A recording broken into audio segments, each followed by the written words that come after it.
مقبول جیسی صاحب سے غالباً ایک نشست میں میرا تعارف ہوا تھا. میں باقی بھائی کے ساتھ آیا تھا. اس کے بعد 12 یہ میری بدبختی سمجھ لیجیے. اس کے بعد میری ملاقات نہیں ہو پائی. ابھی جب یہ سلسلہ چلا ہے تو مقبول جیسی صاحب کے اوپر کچھ لکھنے کے لیے تو ہمارے آغا بھائی حسن خان ہے ان لوگوں نے مسلسل اصرار کیا اور ان کا مواد بھی بھیجا، لیکن میں کوئی خاص مضمون پہ نہیں ہو پائے. ان شاء اللہ کبھی کوشش کریں گے. ان کی ایک نظم ابھی کچھ دن پہلے شعر ہوئی ہے یہود و نصارہ. تو یہود و نصارہ پہ 12 شعر انہوں نے لکھے تو یہ بھی پوری مناسبت کے ساتھ لکھے تھے. بہرحال اس نظم کو میں نے موضوع سخن بناتے ہوئے چند کلمات لکھے ہیں. بارہ سماعت سب آپ کو اجازت ہے. اس کو عنوان دیا میں نے مقبول جیسی کی نظم یہود و نصارہ حقائق کیا ہے. سماعت فرمائے کہ مقبول جیسی کا شمار جائز کے مقبول اور مسرت شعراء میں ہوتا ہے جن کی شاعری انسانی احساسات و جذبات سے عبارت ہے. ان کے کلام میں شعری آہنگ جو ان کے کلام میں منفرد شعری آہنگ بھی نظر آتا ہے اور اصلی حیثیت بھی، عہد کا قرب بھی نظر آتا ہے اور زندگی کے حقائق بھی. انسانی نفسیات کے ساتھ روایتی شاعری کا وہ حسن بھی ملتا ہے جو اب مفقود ہوتا جا رہا ہے اور یہی خصوصیات انہیں اپنے معاصرین سے ممتاز کرتی ہیں. گو کہ موصوف کے تمام اصناف سخن پر اپنی انفرادیت کے نفوذ چھوڑے ہیں، مگر صنف مرثیہ ان کی پسندیدہ صنف رہی ہے جس کا اعتراف اہل علم و دانش نے بھی کیا ہے. نظم نگاری میں بھی مضمون مقبول جیسی صاحب نے اپنی مشاقی کے جوہر دکھائے ہیں.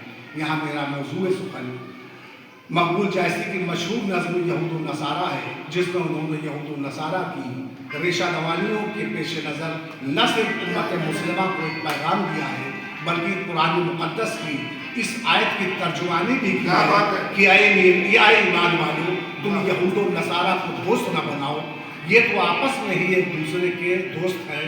تم میں سے جو بھی ان میں سے کسی سے دوستی کرے وہ بے شک ان میں سے ہے. ظالموں کو خدا ہرگز راہ راست نہیں دکھاتا. مقبول جیسی کی نظم کا مطلب یہ ہے کہ ہوئے ہیں فدائے یہود و نصارہ، ہوئے ہیں فدائے یہود و نصارہ، بنے ہیں گدائے یہود و نصارہ. دنیا کے ان مسلم حکمرانوں کے لیے ہے جو امریکہ، یورپ اور اسرائیل کے اداکار بنے ہوئے ہیں، جن میں سعودی عرب، متحدہ عرب امارات جسے یو اے ای کہا جاتا ہے، قطر، کویت، اردن، مصر، بحرین اور مراکش وغیرہ کا کردار بہت شرمناک رہا ہے، جن کے امریکہ سے مضبوط دفاعی و تجارتی تعلقات ہیں اور تقریباً امریکہ کے ساتھ بڑے اور تقریباً امریکہ کے 8 اڈے صرف مشرق وسطیٰ میں ہیں. امریکہ اور اسرائیل ان فوجی اڈوں کا استعمال عرب ممالک کے خلاف ہی کرتے ہیں. 2022 میں امریکہ نے اپنے اتحادی ممالک کے ساتھ مل کر صدام حسین کے دور اقتدار میں خطرناک کیمیائی ہتھیار رکھنے کا بے بنیاد الزام عائد کرتے ہوئے عراق پر شدید حملے کیے اور 3 سالوں میں تقریباً 1.5 لاکھ مظلوم عراقی عوام ہلاک ہوئے. 9/11 کو جواز بنا کر امریکہ اور اس کے حواریوں نے 2002 میں افغانستان پر جنگ مسلط کر دی اور غریب افغانستان عوام پر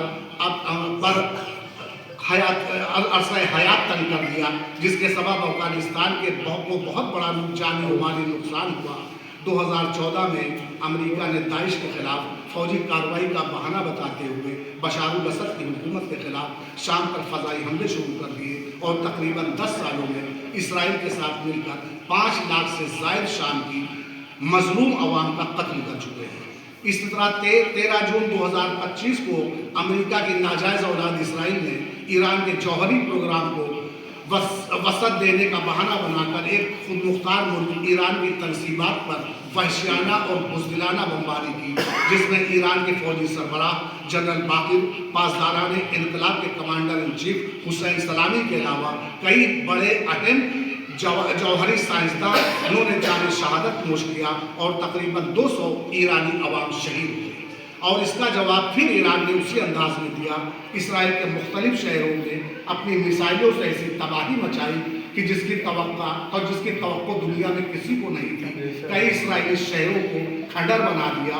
اسلامی جمہوریہ ایران کے سربراہ سید علی خامنئی نے نہ صرف امریکہ اور اسرائیل بلکہ نام نہاد مسلم ممالک کے ضمیر فروش حکمرانوں کو گزشتہ 75 سالہ تاریخ میں پہلی بار حسینی جاہو جلال سے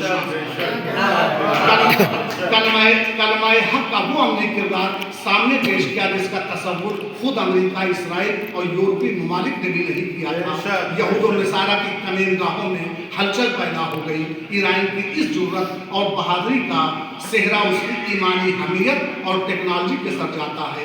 یہی وجہ ہے کہ آج امریکہ، اسرائیل اور یورپی ممالک ایران پر مزید حملہ کرنے کے لیے پر توڑ رہے ہیں. مگر اس صورتحال میں بھی ایران کے سربراہ اعلیٰ اپنی ایمانی حمیت کے ساتھ یہود و نصارہ کے مقابل سیسا پلائی دیوار کی طرح کھڑے نظر آ رہے ہیں. بقول اقبال کہ آئین جواں مردہ حق وہی وبے آتی، اللہ کے شیروں کو آتی نہیں پائی.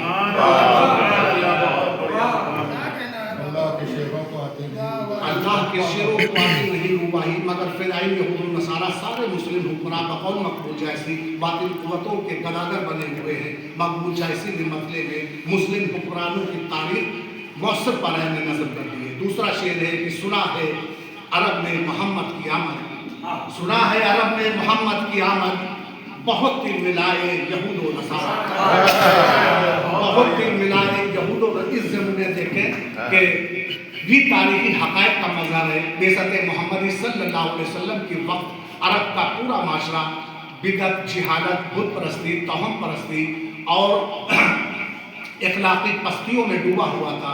یہی وجہ ہے کہ رحمت عالم کی آمد باسعادت پر یہود و نصارہ کے صفوں میں کھلبلی مچ گئی. مگر وہ اس حالی برق کے مقابل ٹھہر نہ پائے. بقول حالی کہ ایک عرب کے آدمی نے بول بالا کر دیا، خاک کے ذروں کو ہمدوش سریا کر دیا. خود نہ تھے جو راہ پر اوروں کے حالی بن گئے، کیا نظر تھی جس نے مردوں کو مسیح. نظم کا تیسرا شعر کہ محمد کی ہستی مٹانے کی خاطر، محمد کی ہستی مٹانے کی خاطر صدا چھٹپٹائے یہود و نصارہ حقائق کی غمازی کر رہا ہے. یہود و نصارہ کے مظالم اور درندگی کے واقعات سے تاریخ عالم کے اوراق سرخ نظر آتے ہیں. پیغمبر اسلام محمد عربی صلی اللہ علیہ وسلم کو نعوذ باللہ قتل کرنے کی ناپاک سازشیں کی گئی. اور جب بھی یہود و نصارہ کا غلبہ ہوا تو زمین کو مسلمانوں کے خون سے رنگین کر دیا گیا. اس ضمن میں ایک عیسائی لیکھک جان ڈک اپنی کتاب میں لکھتا ہے کہ 1099 میں جب عیسائیوں نے یروشلم کو فتح کیا تو 70,000 سے زائد مسلم عورتوں، مردوں اور بچوں کو تہہ دیکھ کر دیا. ایک اہل شاہد کا بیان ہے کہ مسجد عمر کے صحن میں خون سواروں کے ٹخنوں اور گھوڑے کی رکاب تک پہنچ گیا. اسی طرح 1492 میں جب اسپین سے اسلامی حکومت کا خاتمہ ہوا تو 3.5 لاکھ مسلمانوں کو عیسائی مذہبی عدالت میں پیش کیا گیا. ان میں سے تقریباً 30,000 مسلمانوں کو سزائے موت دی گئی اور 12,000 مسلمانوں کو زندہ آگ میں جھونک دیا گیا. الغرض اسلام اور مسلمانوں کے خلاف یہود و نصارہ کی دہشت گردانہ کردار کا سلسلہ کسی نہ کسی شکل میں اسلام کے ابتدائی دور سے جاری ہے. یہ جارحیت پسند، امن عالم کے دشمن، امن و آشتی کے پیغامبر اور خدائے وحدہ لا شریک کے مذہب اسلام کو خدا کی زمین پر آباد دیکھنا ہی نہیں چاہتے. اگلا شعر ہے کہ کلام خدا میں پڑھو کیا لکھا ہے، کلام خدا میں پڑھو کیا لکھا ہے، خدا نے برائے یہود و نصارہ. میں قرآن مقدس کی آیت آل عمران کی طرف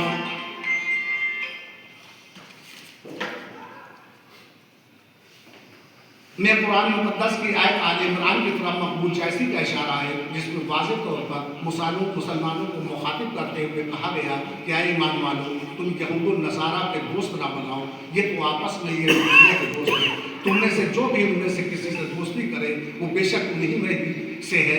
ظالموں کو خدا ہرگز راہ راست نہیں دکھاتا. اب اس آیت کریمہ کی روشنی میں عالم عرب کے عیاش اور ایمان فروش حکمرانوں کا عمل اور کردار دیکھ کر حتمی طور پر کہا جا سکتا ہے کہ یہ سب یہود و نصارہ کے غلام ہیں اور اسی کی عکاسی مقبول جائسی نے مذکورہ شعر میں کی ہے